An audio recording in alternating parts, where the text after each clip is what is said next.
Hello viewers, I am Major General Neelendra Kumar for the YouTube channel Lex Consilium Foundation and the playlist INSA in conversation with Professor Ravi Prakash, who has decades experience in engineering domain with exposure having studied at IIT BHU.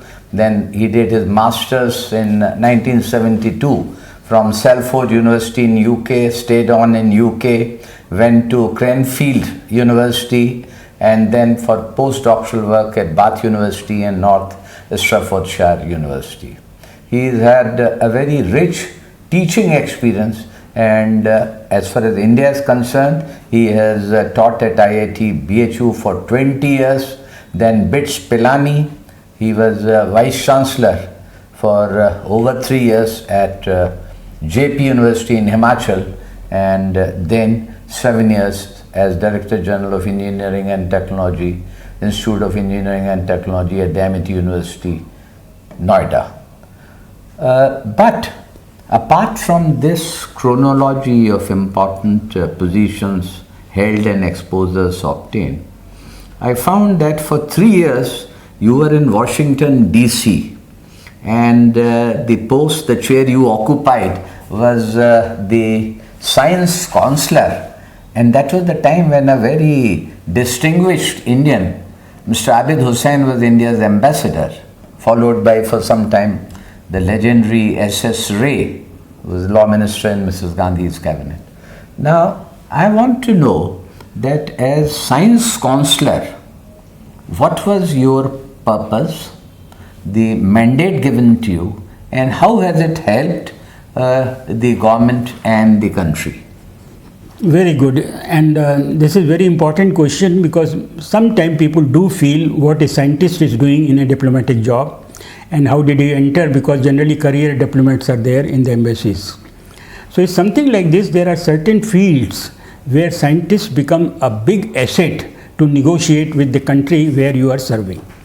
General mandate given to Science Counselor would be to keep an eye on scientific development at different universities. For example, I was in US. So different US universities I was visiting, gathering information, what research they are doing, what their other government organization, federal agencies are doing, pass the information to Indian counterparts so that they can also follow up, and wherever required they will take my help to arrange the visit or get the information. Now, remembering my time, I remember at that time nuclear issues were troubling India and US. They didn't want to talk to India at all, saying that you have a huge stockpile of nuclear arms. First show me the store and then only we will talk further. I used to plead with them, look, science and technology is equal, whether it's a nuclear science or agricultural science or whatever, engineering science, medical science, and I was looking after all these things, not only engineering science. And therefore we should not discriminate nuclear separately. So I talked to the chairperson of Nuclear Regulatory Commission in US that I would like to visit your Fermi lab where accident was there, nuclear accident was there. And she said, no, you cannot come as a diplomat. I said, then call me as a professor of IIT BHU. So she agreed to that. She found that this is workable. Yes. She said, okay, come. So when I had to go, I had to talk to the ministry here, Science and Technology, that if a couple of nuclear scientists can be flown to US, they can come with me, they will understand more. I will understand peripherally, but not deep. Yes. So a couple of scientists came and I told this lady, chairman, and Nuclear Regulatory Commission, she said, okay, your friends can come, it's not a problem.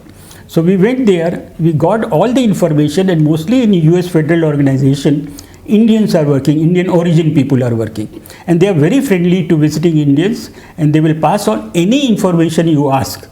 They are transparent and open. Very transparent and open, and it helps us a lot.